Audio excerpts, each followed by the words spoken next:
Welcome to Psychology Corner. This is the audio version of The Parasitic Mind book review.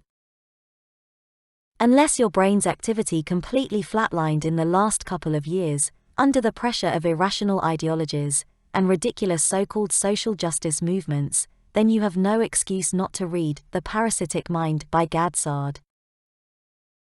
It takes courage to write a book like The Parasitic Mind nowadays. It shouldn't be the case that we congratulate each other whenever one of us has the guts to publicly address ideas that feeble minds deem unpleasant or upsetting, but here we all are in the 2020s.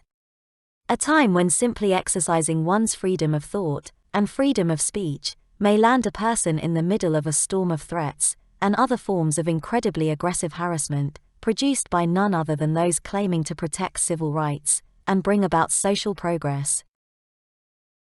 So, in the era of civilian-driven thought police, and that of cancel culture, whatever the hell that's supposed to mean, there are intellectuals such as Gad Saad, daring to critically analyze the worst of the worst, when it comes to products of the modern irrational mind. And, in my opinion, he does an impeccable job.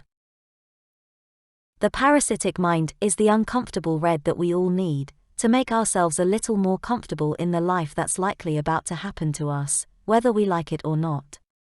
Yes, uncomfortable for everyone, regardless of what your opinions are about the subjects analyzed in the book. If you agree with Saad, which is my case for most of the topics, the uncomfortable part is that we have to waste valuable time to deal with idiotic, completely unsupported ideas that threaten scientific and social freedoms. If you don't agree with Saad, then you're likely already uncomfortable in the world you live in, which triggers your drive to make life miserable for the rest of us as well, by acting on your views and trying to make them the new norm. Nonetheless, read this book, and maybe dare to educate yourself even further. I believe that you will slowly find alternatives to your perspectives, some that make sense even outside of your small group of like-minded individuals. The Parasitic Mind's table of contents is an impressive who's who of idiotic ideas that unfortunately permeated our world, especially the Western one, over the last decades. The fortunate part is that Saad is fantastic at detangling the conceptual mess and its social implications by applying critical thinking strategies and by supporting his views with a variety of scientific data rooted in fields such as evolutionary psychology. A selection of the topics addressed in the book: university, safe spaces, gender ideology, transactivism, academic feminism, postmodernism, victim playing as identity generator, and racism. Professor Saad also wrote about truth and hurt feelings, free speech and social media companies, anti-science, anti-reason, and other illiberal movements. He also encourages readers to use their voice to bring about social change, recommends against virtue signaling, and suggests we all release our inner honey badger, meaning to have the courage to go all in when fighting these ridiculous ideas and supporting our own. I do not agree with all of his conclusions, but that is all part of the game.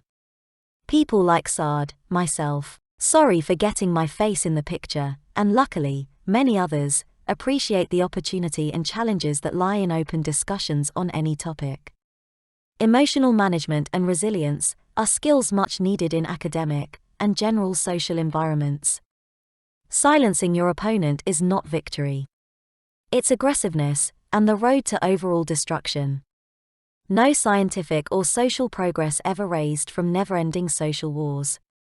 We need common goals, not an infinity of criteria to divide us. The discomfort of having to read a book like The Parasitic Mind, when I am sure Saad has plenty of other great ideas to write about, was significantly attenuated by the confirmation that reason is still present in academia, even if mainly in Canada, and in many other personal and professional settings. It makes me think of those plants that push through concrete and somehow manage to live and thrive. I'm saddened that we are here, socially. But my mind is more at peace knowing that reason, decency, and human rights are protected by daring, courageous intellectuals like Saad. I think it's gonna get worse before it gets any better, but what other choice do we have but onward? So, my recommendation to you is to get the first dose of the antidote against infectious, common-sense killing ideas. Read The Parasitic Mind by Gad Saad and start the treatment, even if it's prophylactic. P.S. I often use idiotic to refer to ideologies such as those analyzed in The Parasitic Mind. I am glad to announce that I will now add imbecilic to my list of adjectives, courtesy of Dr. Saad. Thank you.